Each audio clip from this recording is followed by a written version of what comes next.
अनुरोध है कि पधारें और अपना अध्यक्षीय संबोधन प्रस्तुत करने का कष्ट करें। डॉक्टर पृथ्वीनाथ पांडे।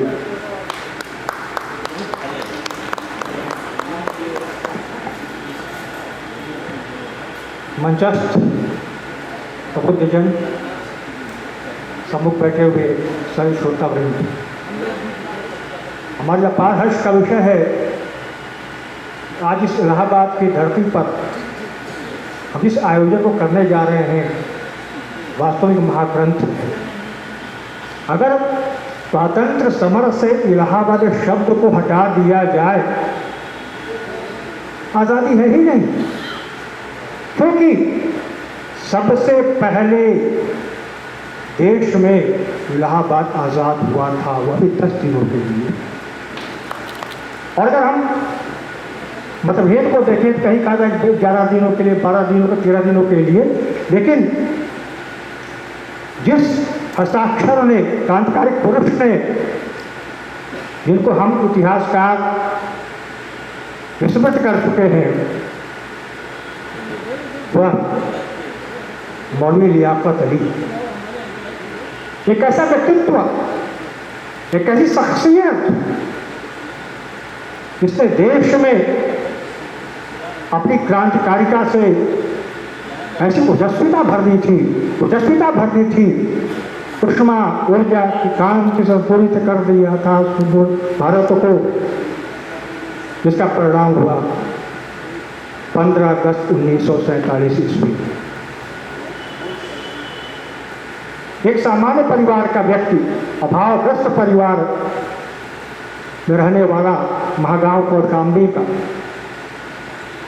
सामान्य सा शिक्षक, जो पहले अंग्रेजी सेना में सिपाही के रूप में काम करता था, लेकिन जब उसने देखा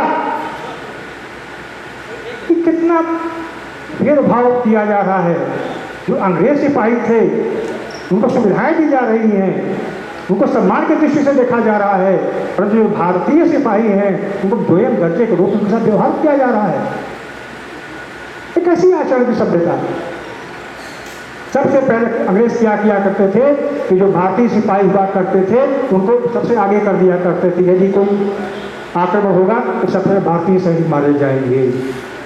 तो ये जो विसंगतियां, विद्रुपताएं मन मस्तिष्क पहुंचने लगी लियाकत अली की, तो उन्होंने कहा कि नहीं, हम छोड़ेंगे, हम साथ नहीं देंगे।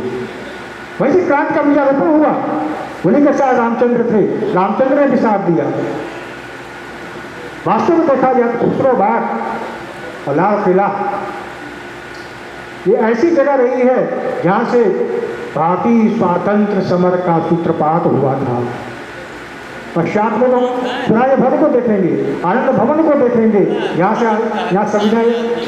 सविनय अवज्ञा आंदोलन, भारत छोड़ो आंदोलन, सत्याग्रह आंदोलन आदि जो आंदोलन हुआ करते थे, वहाँ उनकी रणनीति तैयार की जाती थी, प्रारूप विचार किया जाते थे। वहाँ महादेव सरदेसाई के पुरानी साहब, आपके रज टंडन, महात्मा गांधी, मोतीलाल नेहरू, जवाहरलाल नेहरू, जितने हस्ताक्षर हुआ करते, राजीव जी का योगदान, महत्व योगदान रहा है, तो वहाँ पर बैठ करके चर्चा करते थे, और वह जो निर्णय किया जाता था पूरे देश में प्रसारित किया जाता था, जिसका परिणाम होता था आंदोलन, आक्रमण, प्रत्याक्रमण, प्रतिकार। हमारे यहाँ मैं इलाहाबाद की चर्चा करूंगा। 3 वृक्ष महत्वपूर्ण रहे हैं, नीम, इमली, जामुन।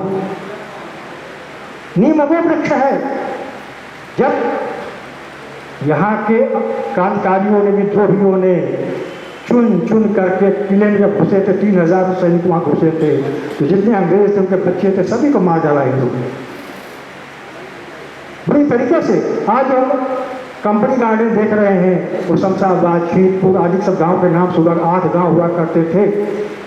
प्रतिशोध स्वरूप, प्रतिकार स्वरूप कर्नल नील ने वाराणसी से आकर के इलाहाबाद में आकर सबको जला दिया, राख कर नष्ट कर दिया। और लोग देखने के लिए आया करते थे। होता ये था कि जो इनको पकड़ा जाता था, बेकसूर जो हुआ करते थे, उनको बैलगाड़ी में लाकर लाया जाता था, और यहाँ पर जो चौक का नीम के पेड़ है उसकी डालियों पर गड्ढों लटका दी जाती थी और छोड़ दिया जाता था।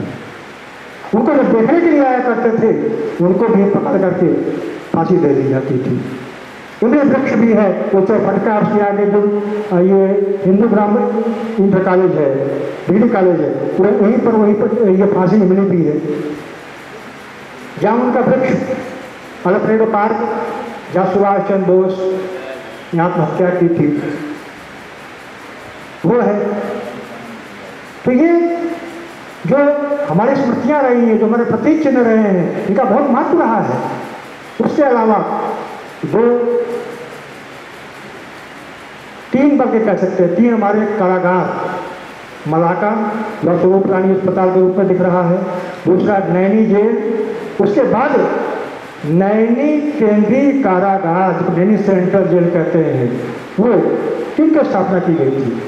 तो जितने हमारे भारतीय स्वतंत्रता सेनानी हुआ करते थे, विद्रोही हुआ करते थे, प्रतिकार की भावना से जो निकल सकते थे अंग्रेजों के विरुद्ध, उनको पकड़ करके उनकी हत्या कर दी जाती थी और उनको एक इतनी यातनाएँ दी जाती, प्रताड़नाएँ दी जाती थी कि बहुत कष्ट की स्थिति होती थी। हमारा समय तो बहुत लोगों ने खा लिया, इसलिए आदेश भी हो चुका प्रधानमंत्री जी का, ये पालन करते हुए मैं अपना विराम देता हूँ। धन्यवाद।